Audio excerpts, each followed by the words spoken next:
यकीनन ज़क़ूम का दरख्त गुनाहगारों का खाना होगा।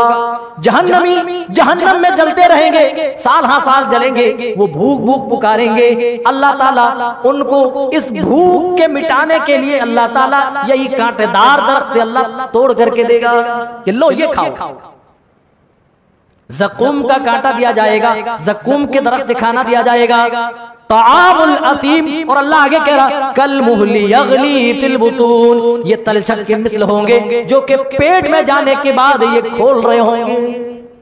कगलिल हमीम, जिस तरह गर्म पानी खोलता है उस तरह पेट में ये खाना पहुंचने के बाद जाएगा। मेरे भाइयों, ये अचानक होगा, किसी को कानो कान खबर ना होगी। हम आप रोजमर्रा के कामों में मसरूफ होंगे। अचानक जब सूर में फूंक मार दिया जाएगा, तमाम चीजें बेजान हो जाएंगी। और जब दोबारा सूर में फूंक मारा जाएगा, हम सब उठ खड़े होंगे और अपने रब, अपने परवरदिगार की तरफ दौड़ रहे होंगे। अपने परवरदिगार की बारगाह में हम सब, वो होता है कौम का मालिक, वो होता है कौम का मुखिया, वो होता है जो खुद से ज्यादा कौम के बारे में सोचे। कौम वालों ने मौत के घाट उतार दिया, लेकिन फिर भी जब अल्लाह ताला जन्नत में उस बंदे को दाखिल करेगा तो सबसे पहले अपनी कौम के बारे में सोचेगा। काश कि उसकी कौम ये जानती कि अल्लाह ताला ने उसका मकाम कितना बुलंद कर दिया है, उनको नेक लोगों में, अच्छे लोगों में शामिल कर दिया है। काश कि उसके लोगों को इस बात की जानकारी होती। आप कौन हैं, आपकी हैसियत क्या है, इस दुनिया के अंदर कोई माने नहीं रखती है। आप अल्लाह की निगाह में कैसे हैं, आप अल्लाह की निगाह में क्या हैसियत रखते हैं, वो ज्यादा माने। जहन्नम से गर्म किया हुआ पानी, खौलता हुआ पानी, इसके तरक्की में आई। साइंस तो पहले मानती थी कि सूरज तो अपनी जगह पर बरकरार है, जमीन हिल रही है, जमीन घूम रही है, चांद घूम रहा है, सारे सैयारे घूम रहे हैं, लेकिन सूरज के बारे में साइंसदानों की यही थ्योरी थी कि सूरज अपनी जगह पर अस्थिर है, सूरज नहीं घूमता।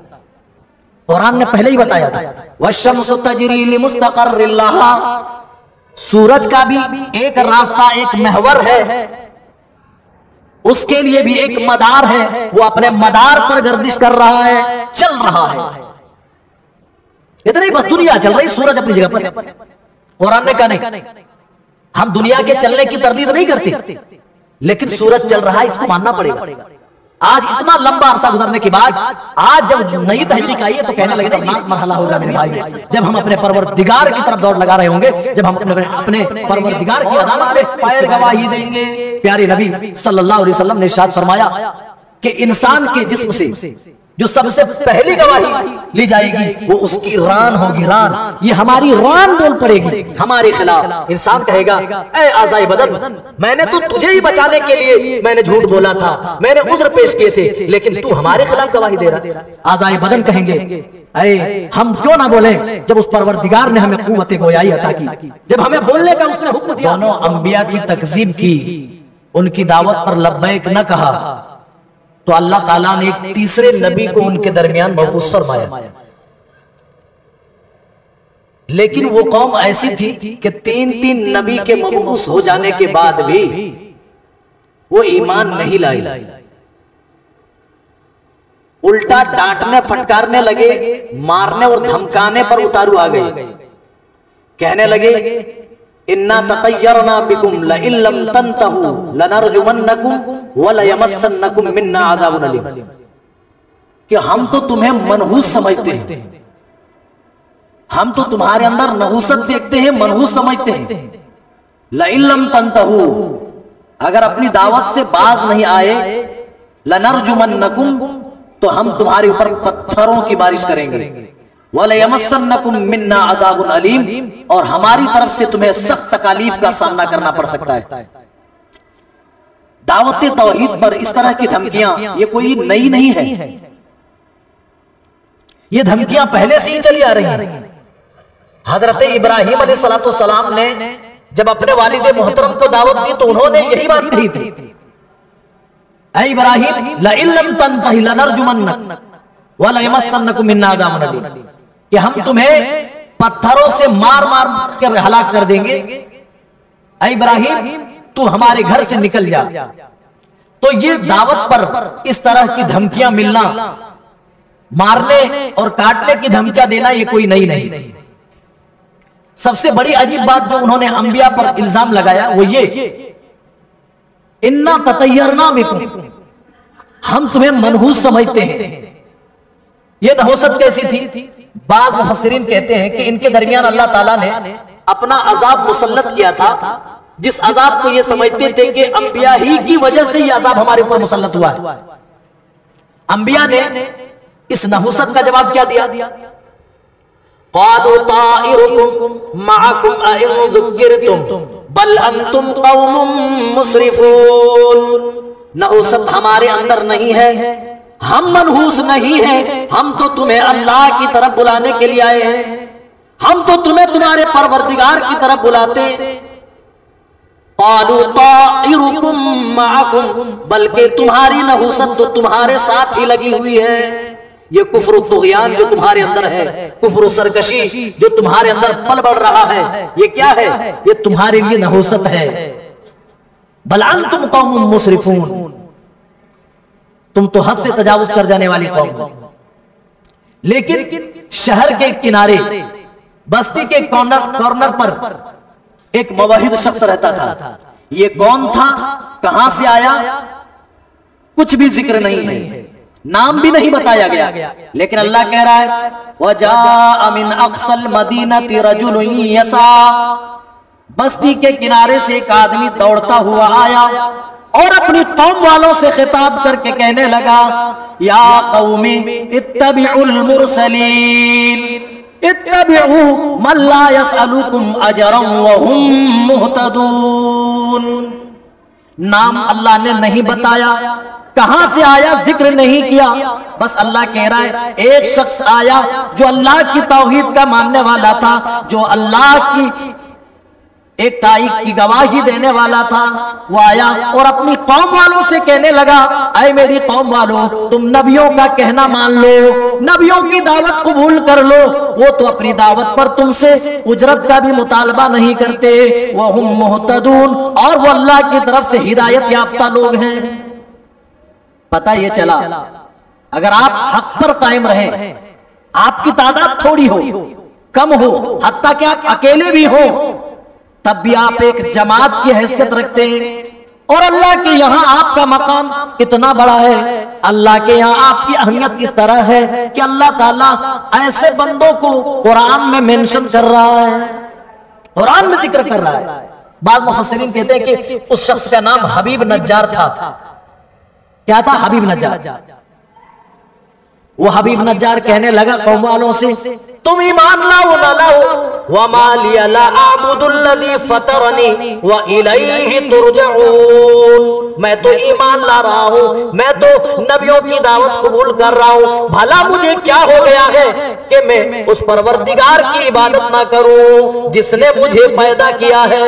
जो अपने खालिक को पहचान ले, जो अपने मालिक को पहचान ले, वो जरूर अपने खालिक, अपने मालिक, अपने मुदब्बिर, अपने पालनहार की इबादत करेगा। तो उस शख्स ने भी यही कहा, वमा लिया ला अअबुदुल्लज़ी फतरनी व इलैहि तुरजऊन। मैं उस रब की इबादत भला क्यों ना करूं जिस रब ने मुझे पैदा किया है। और ऐ मेरी कौम वालों, व इलैहि तुरजऊन, और तुम भी उसी परवरदिगार की तरफ लौट कर जाने वाले हो। मुझे पैदा किया नहीं, बल्कि तुम भी उसी परवरदिगार की तरफ लौट करके जाओगे। तो उस परवरदिगार की तरफ, उस परवरदिगार की इबादत क्यों ना करूं। आगे देखिए अल्लाह बयान कर रहा है, अत्तखिदु मिन दूनिही आलिहतन, क्या मैं उस परवरदिगार को छोड़कर ऐसों को अपना माबूद बना लो, ऐसे को अपना माबूद बना लूं। अन युरिदिनिर रहमानु बिदुर्रिन ला तुगनी अन्नी शफाअतुहुम शैआ व ला युनक़िज़ून। क्या ऐसों को माबूद बना लूं कि रहमान की तरफ से कोई तकलीफ मुझे पहुंचे, रहमान मेरी तरफ कोई तकलीफ का इरादा करे और वो अल्लाह की बारगाह में हमारे लिए सिफारिश न कर सके और मुझे बचा ना सके। क्या मैं ऐसों को फिर माबूद बना लूं? इसी दावत के कबूल करने की वजह से कौम वालों ने इस आदमी को मौत के घाट उतार दिया, कत्ल कर दिया। वो आदमी शहीद हो गया। अल्लाह कह रहा है कयामत का दिन होगा, क़ील उदखिलिल जन्नह, कयामत के दिन इस आदमी से कहा जाएगा, ऐ मुवहिद शख्स, ऐ तौहीद परस्त आदमी, चलो जाओ तुम जन्नत के अंदर दाखिल हो जाओ। वो क्या कहेगा? या लैत कौमी यालमून, ए काश के मेरी कौम इस बात को जानती कि मेरे ईमान कबूल करने की वजह से अल्लाह ताला ने अपनी रजामंदी और अपनी खुशनुदी मेरे ऊपर नाजिल की है। काश के मेरी कौम को पता होता इस दावत का सिला जन्नत है। काश के मेरी कौम वालों को मालूम होता। पता ये चला कौम का सरदार वो होता है, कौम का मालिक वो होता है, कौम का मुखिया वो होता है जो खुद से ज्यादा कौम के बारे में सोचे। कौम वालों ने मौत के घाट उतार दिया, लेकिन फिर भी जब अल्लाह ताला जन्नत में उस बंदे को दाखिल करेगा तो सबसे पहले अपनी कौम के बारे में सोचेगा। काश कि उसकी कौम ये जानती कि अल्लाह ताला ने उसका मकाम कितना बुलंद कर दिया है, उनको नेक लोगों में, अच्छे लोगों में शामिल कर दिया है। काश कि उनके लोगों को इस बात की जानकारी होती। आप कौन हैं, आपकी हैसियत क्या है, इस दुनिया के अंदर कोई मायने नहीं रखती है। आप अल्लाह की निगाह में कैसे हैं, आप अल्लाह की निगाह में क्या हैसियत रखते हैं, वो ज्यादा मायने रखती है। ये कहां से आया, कौन था, कुरान में नाम जिक्र नहीं है, इसके खानदान के बारे में अता पता नहीं है, इसकी क्या हैसियत थी, कोई अता पता नहीं है। लेकिन अल्लाह कह रहा है ये वो था जो बस्ती के किनारे रहता था, दौड़ता हुआ आया और अपनी कौम को तौहीद की तरफ बुलाया, रसूल की दावत कबूल करने की तरफ इन्होंने दावत दी। दावत तौहीद मेरे भाइयों हर दौर में, हर जमाने में ये एक बड़ी मुश्किल काम रहा है। तमाम नबियों ने, तमाम रसूलों ने जब इस दावत को दिया, इस दावत को जब पेश किया लोगों के सामने, तो तरह तरह के मसाइब, तरह तरह की तकलीफें और तरह तरह की मुसीबतें, इन तमाम चीजों का सामना करना पड़ा। लेकिन तौहीद का प्रचार और प्रसार करने वाले अपनी दावत पर डटे रहते हैं, जिसकी वजह से अल्लाह की तरफ से नुसरत मिलती है, अल्लाह की तरफ से मदद आती है। चलिए आगे बढ़ते हैं। दूसरी आयत, अल्लाह ताला दूसरी आयत करीमा जो हम अपनी मुंतखब आयत में से पेश कर रहे हैं, वो है सूरज और चांद के बारे में। सूरज और चांद जिससे हम दिन और रात देखते हैं, ये लैलो नहार का आना जाना सूरज के जरिए से है। इस जमीन और सूरज की गर्दिश से ही तगय्युरात मौसम है, मौसम का बदलना है, लैलो नहार का आना जाना है। और चांद से हम अपने महीने का हिसाब रखते हैं। हम जानते हैं कि कौन सा रमजान का चांद है, कौन सा शाबान का चांद है, कब से हमें रोजे रखना है, कब हमें ईद उल फित्र मनाना है। अल्लाह सूरज और चांद के बारे में देखिए कितनी हिकमत की बातें बता रहा है। साइंस तो आज तरक्की में आई। साइंस तो पहले मानती थी कि सूरज तो अपनी जगह पर बरकरार है, जमीन हिल रही है, जमीन घूम रही है, चांद घूम रहा है, सारे सैयारे घूम रहे हैं। लेकिन सूरज के बारे में साइंसदानों की यही थ्योरी थी कि सूरज अपनी जगह पर अस्थिर है, सूरज नहीं घूमता। कुरान ने पहले ही बताया था, वश्शम्सु तजरी लिमुस्तक़र्रिन लहा, सूरज का भी एक रास्ता, एक महवर है, उसके लिए भी एक मदार है, वो अपने मदार पर गर्दिश कर रहा है, चल रहा है। इतना ही बस दुनिया चल रही, सूरज अपनी जगह पर। कुरान ने कहा नहीं, हम दुनिया के चलने की तरदीद नहीं करते, लेकिन सूरज चल रहा है, इसको मानना पड़ेगा। आज इतना लंबा अरसा गुजरने के बाद आज जब नई तहकीक आई है तो कहने लगे नहीं जी सूरज भी अपने एक्सेस पर घूम रहा है। हम कुरान तो वही कह रहा है, लिमुस्तक़र्रिन लहा, उसके लिए एक राह है, एक मदार है, वो अपने महवर पर, अपने मदार पर वो घूम रहा है। अच्छा, अल्लाह ने सबके घूमने का एक महवर बनाया, एक दायरा बनाया। सूरज अपने दायरेकार में घूम रहा है, चांद का भी एक दायरा है, वो अपने दायरे में। जितने भी सैयारे, जितने भी प्लैनेट्स हैं, सब अपने अपने दायरेकार में घूम रहे हैं, किसी को इजाजत नहीं। मिसाल के तौर पर अभी आयत आ रही है, लश्शम्सु यंबगी लहा अन तुदरिकल कमरु वलल लैलु साबिकुन नहार, सूरज को इजाजत नहीं कि वो चांद के मदार पे घुस जाए, और चांद को भी इजाजत नहीं कि वो सूरज के मदार पे आ जाए। सब अपने अपने एक्सेस पे घूम रहे, सबका अल्लाह ताला ने एक रास्ता हमवार कर दिया सबके लिए कि सूरज के लिए इजाजत नहीं कि वो चांद के महवर में घुस जाए, और चांद को भी इजाजत नहीं कि सूरज के महवर में घुस जाए। अल्लाह अकबर। हम इस तरह समझते हैं ये सूरज हमारा क्या है, इसको हम मर्द मान लेते हैं, और चांद क्या है, औरत है।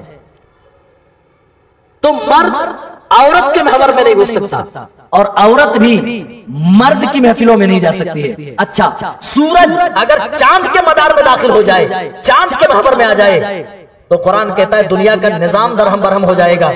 हमने सबके लिए अलग अलग महवर बनाई है। और अगर चांद के महवर में सूरज दाखिल हो जाए तो दुनिया तबाह हो जाएगी, दुनिया बर्बाद हो जाएगी।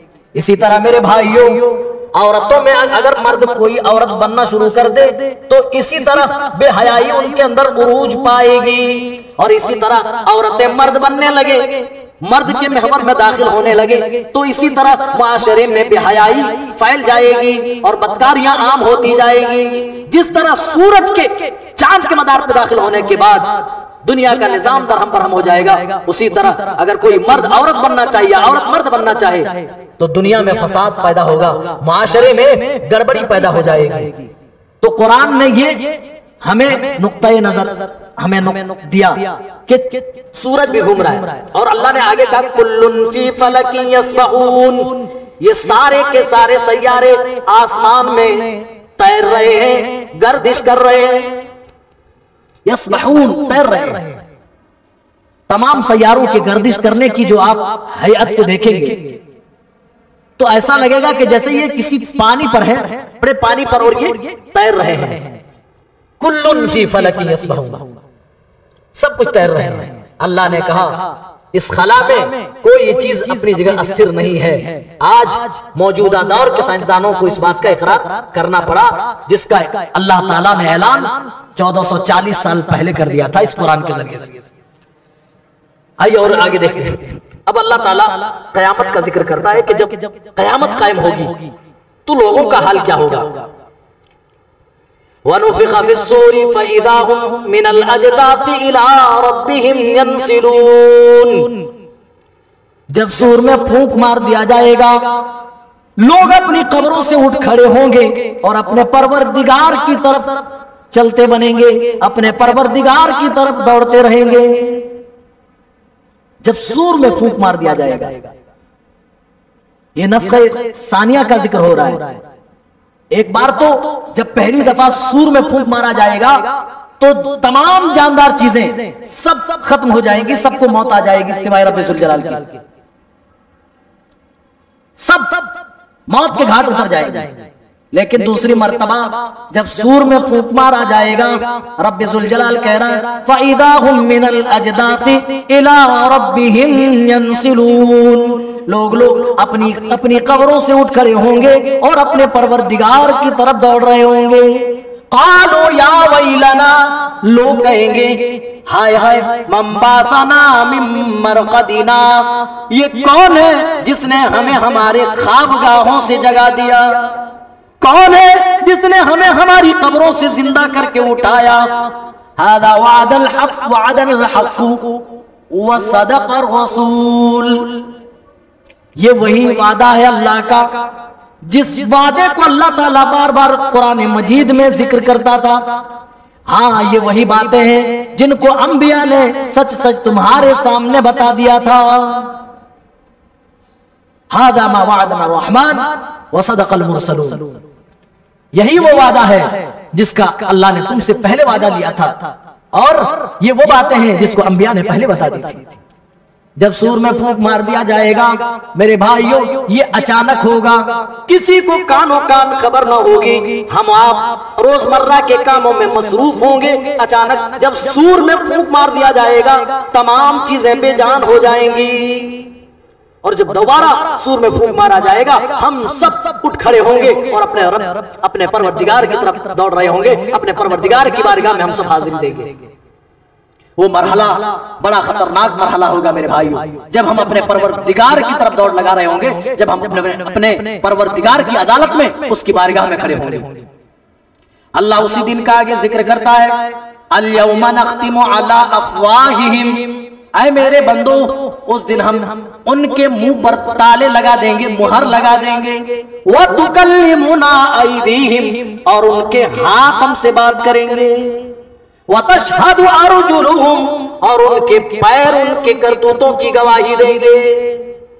मेरे साथियों, आज हम गुनाह कर रहे हैं, लाख हिस्ट्री हम डिलीट कर दें, लेकिन वो परवरदिगार को मालूम है और परवरदिगार के साथ हमारे इन आज़ाए जिस्म को मालूम है जिसके जरिए हमने गुनाह अंजाम दिए। हाँ, रात का अंधेरा था, कोई नहीं देख रहा था, लेकिन इस पैर को तो पता है ना गुनाह के लिए तुम कहां चल करके गए।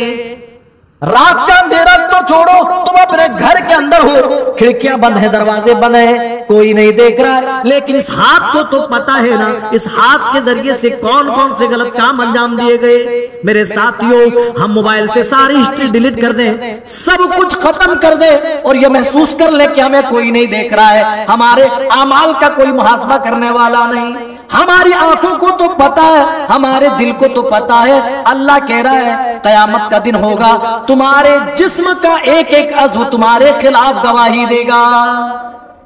अच्छा, ज़बानों पर अल्लाह ताला मुहर क्यों लगाएगा? पता ये चला, गुनाहगार होने के बावजूद, मुजरिम होने के बावजूद, यानी जिनका जुर्म साबित हो जाएगा, वो भी अपनी सफाई में उज़्र पेश करेंगे, कहेंगे मेरे परवरदिगार, हम दुनिया में मुशरिक न थे, अल्लाह हम दुनिया में तेरी आयतों की तकज़ीब न करते थे। अपनी सफाई पेश करेंगे। अल्लाह का हुक्म आ जाने के बाद, अल्लाह जब हिसाब ले ले किसी से और हिसाब लेने के बाद बंदा अपनी सफाई पेश करे, तो वहां सफाई पेश करने के लिए किसी को इजाजत नहीं। इसीलिए अल्लाह ताला जुबानों पर ताले लगा देगा। अल-यौमा नख्तिमु अला अफ़वाहिहिम व तुकल्लिमुना अयदीहिम, ये हमारे हाथ बोल पड़ेंगे और हमारे पैर गवाही देंगे। प्यारे नबी सल्लल्लाहु अलैहि वसल्लम ने इरशाद फरमाया कि इंसान के जिस्म से जो सबसे पहली गवाही ली जाएगी वो उसकी रान होगी। रान, ये हमारी रान बोल पड़ेगी हमारे खिलाफ। इंसान कहेगा, ऐ आज़ाए बदन, मैंने तो तुझे ही बचाने के लिए मैंने झूठ बोला था, मैंने उज़्र पेश किए थे, लेकिन तू हमारे खिलाफ गवाही दे रहा। आज़ाए बदन कहेंगे, अरे हम क्यों ना बोले जब उस परवरदिगार ने हमें कुव्वत गोयाई अता की, जब हमें बोलने का उसने हुक्म दिया तो हम क्यों ना बोले। मेरे भाइयों, इसीलिए ऐसा मत सोचो गुनाह करते वक्त कि कोई नहीं देख रहा है, बस ये सोचो कि कोई गर्चे नहीं देख रहा है, दुनिया वाले नहीं देख रहे हैं, लेकिन रब्बे ज़ुल जलाल की निगाह हमारे ऊपर है। हम कहीं मॉल में जाते हैं, बड़ी बड़ी दुकानों पे जाते हैं जहां सीसीटीवी कैमरे लगे हुए होते हैं, हम देख करके डर जाते हैं, कोई गलत हरकत नहीं करते, इसलिए कि मालूम है कि हमारी एक एक हरकत रिकॉर्ड की जा रही है, हमारी एक एक हरकत पर निगाह रखी जा रही है। हम किसी से गलती से भी कोई गलत काम नहीं करते मेरे भाइयों, जबकि इसकी फाइलें करप्ट हो सकती हैं, बिजली गुल हो जाए तो कैमरा डेड भी हो सकता है, लेकिन वो कैमरा, उससे हम क्यों नहीं डरते जिसका कैमरा ना रात का अंधेरा बंद कर सकता है, ना दिन का उजाला बंद कर सकता है, 24 घंटे ऑन है उस रब्बुल आलमीन का कैमरा। अगर ये अपने दिल के अंदर हम पैदा कर लें तो मेरे भाइयों, हम गुनाहों से बच जाएं, हमारे अंदर नेकियों की तरफ पैदा हो जाए। आइए और आगे बढ़ते। अब अल्लाह ताला जहन्नमियों के खाने का जिक्र कर रहा है, और खाना कहां से प्रोड्यूस होगा? अल्लाह कह रहा है जहन्नमियों के लिए जहन्नम से एक दरख्त उगेगी, इन्नहा शजरतुन तखरुजु फी अस्लिल जहीम। जहन्नमियों के लिए, वो जहन्नमियों के लिए जो खाना होगा, जहन्नमियों के खाने का दरख्त जहन्नम से निकलेगा।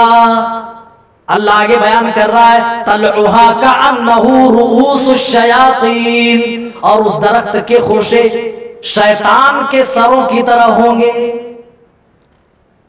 ये किस दरख्त की बात हो रही है? आप लोगों को तो मालूम ही होगा जी, ज़क़ूम। माशाअल्लाह, सही बताया भाई, बारकल्लाह, जज़ाकुमुल्लाह खैर। ज़क़ूम होगा।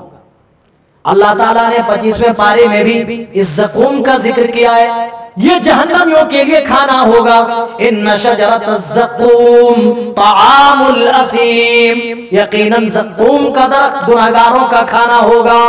जहन्नमी जहन्नम में जलते रहेंगे, साल हाँ साल जलेंगे, वो भूख भूख पुकारेंगे। अल्लाह ताला उनको इस भूख के मिटाने के लिए अल्लाह ताला यही कांटेदार दरख्त से अल्लाह तोड़ करके देगा कि लो ये खाओ। ज़क़ूम का कांटा दिया जाएगा, ज़क़ूम के दरख्त से खाना दिया जाएगा। तामुल असीम, और अल्लाह आगे कह रहा, कल मुहली यगली फिल बुतून, ये तलछट के मिसल होंगे जो कि पेट में जाने के बाद ये खोल रहे होंगे। कगलील हमीम, जिस तरह गर्म पानी खोलता है उस तरह पेट में ये खाना पहुंचने के बाद ये खोलेगा। अल्लाह कहेगा खुदूहु फातिलूहु इला सवाइल जहीम, आए मेरे फरिश्तों इस जहन्नमी को पकड़ो और जकड़ो और जहन्नम के बीचों बीच ले जाओ। अल्लाह क्या करना है? खाना तो खिला दिया, गर्म पानी पिला दिया, अब बीच जहन्नम में ले जाकर क्या करना है? अल्लाह कह रहा है तुम सुब्बू फौक़ रासिही मिन अज़ाबिल हमीम, फिर इसके ऊपर जहन्नम से गर्म किया हुआ पानी, खौलता हुआ पानी इसके सरों पे डालो। और मेरे साथियों, दिसंबर और जनवरी का वो महीना याद करो जब हम सर्दियों से ठिठुर रहे होते, ऐसी हालत में जब नहाने की जरूरत पेश आ जाए हम हीटर से, हम गीजर से पानी गर्म करके नहाते हैं, लेकिन अगर तबीयत से ज्यादा पानी गर्म हो जाए हम अपने सर पर डाल नहीं पाते थे, उस गर्म पानी के ऊपर हम ठंडा पानी मजीद ऐड कर लेते थे, मिला लेते थे। मेरे साथियों, दुनिया की आग से गरमाया हुआ पानी सख्त सर्दी में भी अपने सरों के ऊपर डाल ना पाए, जो पानी जहन्नम की आग में गर्म किया होगा, ओ मेरे साथियों बताओ जब सर पर डाल दिया जाएगा तो जहन्नमियों की हालत क्या होगी? मेरे भाइयों, इसीलिए प्यारे नबी सल्लल्लाहु अलैहि वसल्लम उस जहन्नम से बचने की नमाज की हर फर्ज नमाज के बाद हर नमाज में आप पनाह मांगा करते थे, उस जहन्नम से बचने के लिए दुआ मांगा करते थे। अल्लाहुम्मा इन्नी अऊज़ु बिका मिन अज़ाबिन नार, कभी कहते थे अल्लाहुम्मा इन्नी अऊज़ु बिका मिन अज़ाबि जहन्नम। अल्लाह यहाँ पर भी उसी ज़क़ूम की बात कर रहा है, इन्नहा शजरतुन तख़रुजु फी अस्लिल जहीम, वो जहन्नम का दरख्त तो जहन्नम से ही निकाला जाएगा। दुनिया के दरख्त आग के हवाले कर दो तो आग लग जाए, जलकर राख हो जाए, ये वाहिद दरख्त जो जहन्नमियों का खाना होगा, ज़क़ूम का दरख्त होगा, ये वाहिद दरख्त है जिसकी पैदावार आग से होगी, जिसकी जड़ें आग में होंगी। तख़रुजु फी अस्लिल जहीम, ये जहन्नम की जड़ों से निकलेगी। तलउहा कअन्नहु रुऊसुश शयातीन, और उसके खोशे ऐसे होंगे जैसे शयातीन के सर हैं। खूबसूरती की मिसाल देते हुए हम किसी के लिए बोलते हैं अरे वो तो बिल्कुल फरिश्ता लगता है, तो बदसूरती की मिसाल पर हम क्या कहते हैं? अरे शैतान। यानी शैतान इंतहाई बदसूरत, इंतहाई डरावने शक्ल का, इंतहाई खतरनाक होगा। अल्लाह कह रहा है उसी तरह उसके खोशे होंगे, और जब जहन्नमी ये खाना खाएंगे तो ये खाना पेट में पहुंचने के बजाय गले में अटक जाएगा, गले में अटकने वाला खाना होगा। कुरान में दूसरी जगह सूरे अल्लाह ताला ने गाशिया में फरमाया ला युस्मिनु वला युगनी मिन जू, जहन्नमियों को जो खाना जहन्नम में दिया जाएगा उससे कुछ ना प्रोटीन मिलेगा, ना उससे और कोई न्यूट्रिशन मिलेगी, ना और कोई दूसरी चीज फायदे में मिलेगी। वला युगनी मिन जू, और ना ही इससे भूख मिटने वाली है। ऐसा नहीं कि खा दिया तो अब चलो भूख मिट गई, और ऐसा भी नहीं कि थोड़ी बहुत न्यूट्रिशन मिल गई जिसकी वजह से जिस्म को कुछ फायदा हो जाए। अल्लाह कह रहा ला युस्मिनु वला युगनी मिन जू, ये ऐसा खाना होगा जिससे ना जिस्म को फायदा होगा और नहीं इससे भूख मिटेगी। मेरे भाइयों, जहन्नम से इसीलिए बार बार पनाह मांगो, ये जहन्नम से खुद को महफूज करने का महीना है, इसलिए इस महीने में बकसरत जहन्नम से पनाह मांगो। आगे बढ़ते हैं। इसके बाद अल्लाह ताला हजरत इब्राहिम अलैहिस्सलाम का जिक्र करता है। आप तमाम को मालूम है कि हजरत इब्राहिम अलैहिस्सलाम को अल्लाह ताला ने बुढ़ापे में औलाद दी। क्या दुआ करते थे? हजरत इब्राहिम घर छोड़ करके जा रहे, मंजिल का पता नहीं है, लेकिन अल्लाह पर ईमान रखने वाले, अल्लाह पर यकीन और तवक्कुल करने वाले कह रहे इन्नी दाहिबुन इला रब्बी, मैं रब की तरफ निकल चुका हूँ, मैं रब की बारगाह की तरफ जा रहा हूँ। सयहदीन, वो मुझे हिदायत करेगा। जब देखा कि बूढ़े हो गए, अब किसी वारिस की जरूरत है, तो यहाँ अल्लाह की जनाब में उठ गए और कहने लगे रब्बि हबली मिनस सालिहीन, अल्लाह तू मुझे बेटा अता कर। और बेटा भी कैसा? ऐसा वैसा नहीं, सालिहीन, जो सालिहों में से हो, सालिहीन में से हो, जो नेकोकार में से हो। औलाद मांगने की दुआ मेरे भाई हजरत इब्राहिम अलैहिस्सलाम ने सिखा रहे कि औलाद मांगो तो सालिह औलाद मांगो। Rabbi humbly minus सालिहीन। और मेरे साथियों, जब हजरत इब्राहिम अलैहिस्सलाम को इस औलाद के लिए आजमाया गया, हजरत ज़करिया अलैहिस्सलाम का औलाद के लिए, और बताऊं भाई, औलाद ऐसी नेमत है जिस नेमत के न होने पर अंबिया जितना रह सके, हजरत ज़करिया रब की बारगाह में बुढ़ापे में दुआ कर रहे हैं। हजरत इब्राहिम भी औलाद के लिए बुढ़ापे में दुआ कर रहे हैं। पता ये चला औलाद एक ऐसी नेमत है कि बूढ़ा हो जाने के बाद भी औलाद की तमन्ना दिल से खत्म नहीं होती। आदमी को पता होता है कि अब मैं औलाद के लायक नहीं हूं, लेकिन ये नेमत ऐसी है जिसके ताल्लुक से दिल मुतमईन नहीं होता। जिस तरह हजरत जकरिया ने बुढ़ापे में औलाद अल्लाह से मांगी, हजरत इब्राहिम ने मांगी, और दोनों की मांगी मुरादें अल्लाह ने पूरी भी कर दी। मेरे साथियों, जो बे औलाद हैं, आप भी इसी तरह दुआ करो। आपकी भी इल्तिजाएं, आपकी भी दुआएं रब्बुल आलमीन की जनाब में मकबूल होंगी इंशाअल्लाह। अल्लाह ताला अब तमाम की दुआओं को कबूल फरमाए। रब्बे हबली मिनस सालिहीन दुआ की, फबश्शरनाहु बिगुलामिन हलीम। तो अल्लाह ताला ने भी हजरत इब्राहिम अलैहिस्सलाम को बुर्दबार बेटे की खुशखबरी सुना दी। हलीम का माना बुर्दबार, पेशेंस रखने वाला, काबू और कंट्रोल रखने वाला। ऐसा नहीं कि जज्बात में भड़क जाए। वो हलीम, वो खाने वाला हलीम नहीं मेरे भाई जो यहाँ मिलता है। बुर्दबार बेटे की बशारत सुनाई अल्लाह ताला। हजरत इब्राहिम ने साले औलाद मांगी थी ना, अल्लाह ने उसी तरह मांगी, उनकी मांग के मुताबिक औलाद अता किया। कुरान कहता है वलम्मा बलग मअहु सअय, जब हजरत इब्राहिम के साथ उनका बेटा इस्माइल चलने फिरने के लायक हो गया, काम में हाथ बटाने के लायक हो गया, हजरत इब्राहिम की आजमाइश फिर से शुरू होती है। पूरी जिंदगी हजरत इब्राहिम इम्तिहानात देते रहे, आजमाइशों का सामना करते रहे, और सबसे बड़ी आजमाइश अब इब्राहिम अलैहिस्सलाम के सामने खड़ी थी। जो औलाद बड़ी मन्नतों के बाद मिली है, बड़ी दुआओं के बाद मिली है, बड़ी आरज़ू और तमन्नाओं के बाद मिली है, अल्लाह उस औलाद के ताल्लुक से इम्तिहान ले रहा है, आजमा रहा है। पता ये चला हमारी निगाह में जो चीज जितनी महबूब रहेगी, उसी चीज से मुतालिक अल्लाह ताला हमें आजमाएगा, हमारा एग्जाम लेगा, हमारा इम्तिहान लेगा। देखता हूँ मेरा बंदा खरा उतरता है या नहीं उतरता है। हजरत इब्राहिम को भी ख्वाब में दिखाया गया। हजरत इब्राहिम अपने बेटे के पास आए और कहने लगे, या बुनैया इन्नी अरा फिल मनामी अन्नी अज़बहुका फंजुर माज़ा तरा। इब्राहिम, मैंने ख्वाब में देखा है मैं तुझे अपने हाथों से ज़िबह कर रहा हूँ। फंजुर माज़ा तरा, तो आए मेरे बेटे बता इसमें तेरी क्या राय है। ऐसा नहीं कि अल्लाह ने हुक्म दिया है तो बस जो हुक्म मिला बेटे से पूछे बगैर कर दूं, नहीं, ठीक है मैं करूंगा, लेकिन बेटे इस बारे में क्या राय रखते, कम से कम बेटे से भी पूछ लिया जाए। हम बच्चों से मशवरा नहीं करते ये कहकर के बहुत छोटे नहीं। मेरे अगर बच्चा समझने के लायक है तो अपने मशवरों में शामिल कीजिए, आप उनको बताएं। हजरत इब्राहिम लेकिन नबी हैं, दूसरों से बेटे से पूछने की जरूरत क्या है, लेकिन कह रहे मेरे बेटे मैंने ऐसा ऐसा ख्वाब देखा है, फंजुर माज़ा तरा, अब बता इस मामले में तेरी क्या राय है। बेटा भी तो बुर्दबार मांगा गया था ना, नेको सालेह मांगा गया था ना। और मेरे भाइयों, हजरत इब्राहिम अलैहिस्सलाम कहाँ है? मुल्क शाम में। और हजरत इस्माइल कहाँ पले बड़े? मक्के के अंदर पले बड़े। हजरत इस्माइल के साथ हजरत इब्राहिम नहीं थे, कभी कभार आते थे मिलने के लिए। ये फ्लाइट तो थी नहीं कि 2 घंटे में आ जाते, आना भी होता तो कई कई महीने लग जाते थे मेरे भाई, कई कई दिनों का सफर होता था, ऊंट पर, घोड़ों पर, गधों पर सफर होता था। तो पता ये चला उनकी माँ हाजिरा ने उनकी तरबियत की थी। और तरबियत भी कैसी, बाप ने जैसे ही हुक्म सुनाया, मेरे बेटे ये अल्लाह का हुक्म है, मैंने ऐसा मेरे ख्वाब में देखा है। बेटे को भी मालूम है अंबिया जो ख्वाब देखते हैं, अंबिया के ख्वाब सच्चे होते हैं। प्यारे नबी सल्लल्लाहु अलैहि वसल्लम ने अम्मा आयशा को क्या कहा था? इन्ना ऐनैया तनामा, जब पूछा गया अल्लाह के रसूल क्या आप वित्र पढ़ने से पहले सो जाते हैं, तो आपने अम्मा आयशा से कहा था, आयशा इन्ना ऐनैया तनामा वला यनामु क़ल्बी, मेरी आंखें सोती रहती है लेकिन दिल जागता रहता। अंबिया के जो दिल होते हैं वो सोते नहीं है, वो जागते रहते हैं। इसीलिए अंबिया जो ख्वाब देखते हैं उनके ख्वाब भी हकीकत हुआ करते हैं।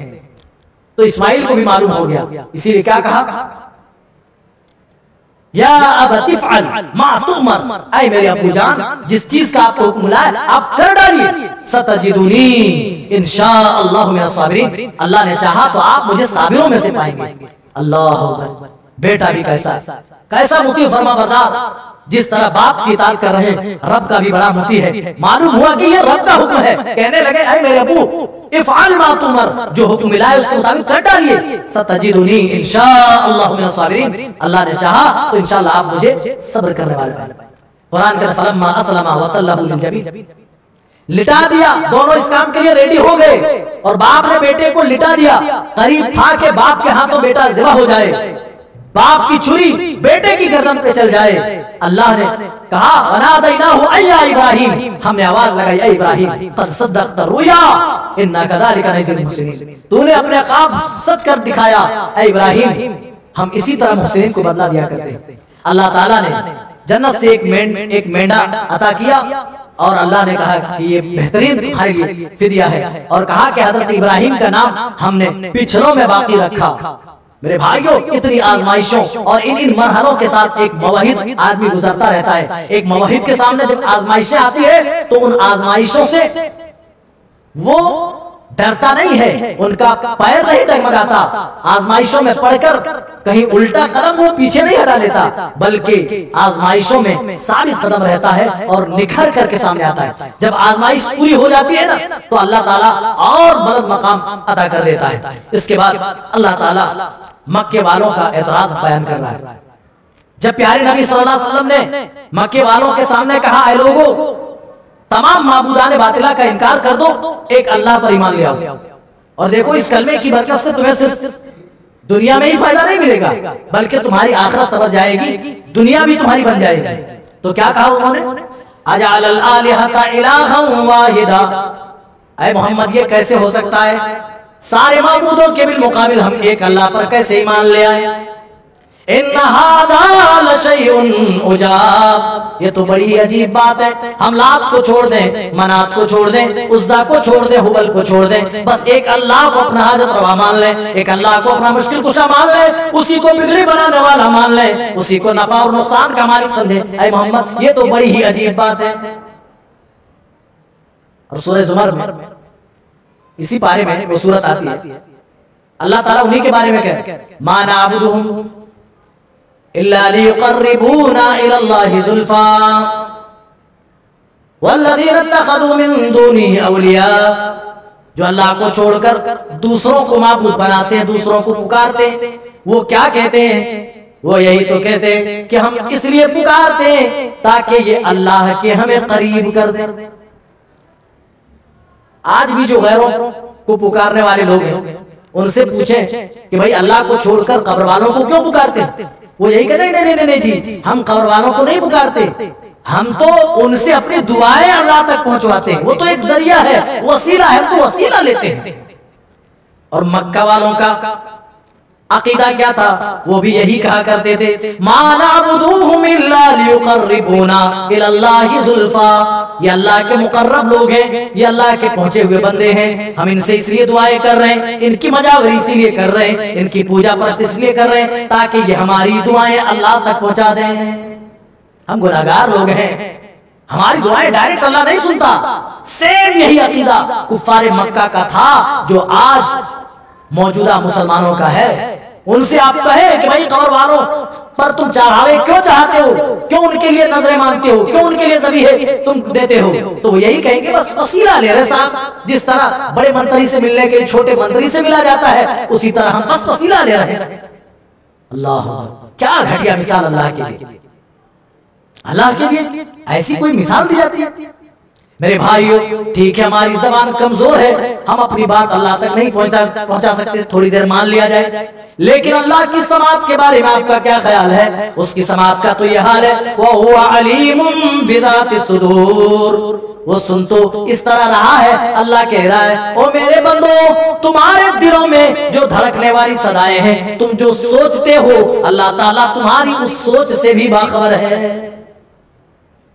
काले पत्थर पर काली चींटी काली रात में जब चलती है, उस परवरदिगार को एक एक हरकत मालूम, उस परवरदिगार के बारे में हम मिसाल दे रहे हैं कि भाई नहीं, हम डायरेक्ट अल्लाह नहीं सुनता है, बस हम इनको वसीले के तौर पर इस्तेमाल कर रहे हैं। यही तो मुशरिकीन मक्का का अकीदा था, फिर तो वो मुशरिक हो गए, काफिर हो गए, और यही अकीदा हम रखे और पक्के मुसलमान। मेरे भाइयों, ये दोहरे मापदंड अल्लाह के यहाँ नहीं चलते, याद रखिए। आखिरी आयत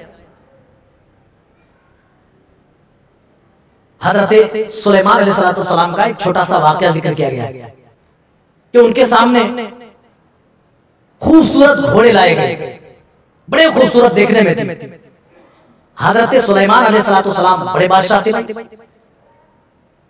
सिर्फ इंसानों पर ही नहीं, दीगर मखलूकात पर भी अल्लाह ताला ने उन्हें हुकूमत दे रखी थी, तसर्रुफ दे रखा था। इनके सामने खूबसूरत घोड़े लाए गए, ये देखने में उनकी खूबसूरती में इस तरह महव हो गए कि असर की नमाज फौत हो गई। और मेरे साथियों, हमारी ना जाने कितनी नमाजें फौत हो जाती हैं। देखने में असर की नमाज फौत हो गई, कुरान कहता है कि सूरज गुरूब हो गया, मगरिब का वक्त हो गया। जब हजरत सुलेमान अलैहिस्सलाम को इस चीज की खबर लगी तो दोबारा उन घोड़ों को मंगवाया और ज़िबह करने का हुक्म दिया। क्यों? क्योंकि इस चीज की बदौलत, इसकी खूबसूरती ने हमें इस तरह महव किए रखा, अपनी तरफ गिरफ्तार किए रखा, इसकी वजह से हम अल्लाह के जिक्र से गाफिल हो गए थोड़ी देर के लिए। और ये हमारा मोबाइल हमें रातों दिन अल्लाह के जिक्र से गाफिल करता है, फिर भी हम मोबाइल को अपने लिए फितना नहीं समझते, अपने से दूर नहीं करते। मेरे भाइयों, कैरम बोर्ड जो खेलते हो, इसकी वजह से आपकी नमाजें छूट जा रही, आपकी जमातें छूट जा रही, आप उसको अपने लिए भाई से फितना नहीं समझ रहे।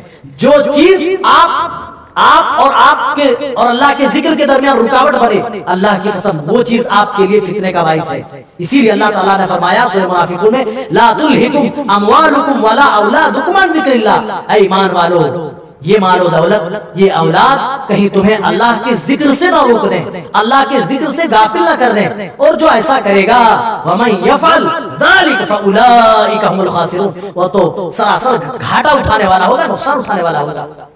हम कितनी नमाजें छोड़ रहे हैं, हमें इसकी फिक्र नहीं होती। हजरत सुलेमान अलैहिस्सलाम घोड़े को देखते हुए खूबसूरती में इस तरह महव हुए कि बस नमाज छूटी नहीं, बस वक्त निकल गया, दूसरे वक्त में पड़ी। इसकी वजह से उन्होंने घोड़े ज़िबह करने का हुक्म दे दिया। मेरे साथियों, हमारा क्या हाल है, इस ताल्लुक से हमें खुद का मुहासबा करना चाहिए। रब्बुल आलमीन से आइए दुआ करें कि रब्बुल आलमीन हम तमाम को सही समझता फरमाए। अल्लाह हम सबको कहने सुनने से ज्यादा अमल की तौफीक दे। आमीन। वस्सलामु अलैकुम व रहमतुल्लाहि व बरकातुहू।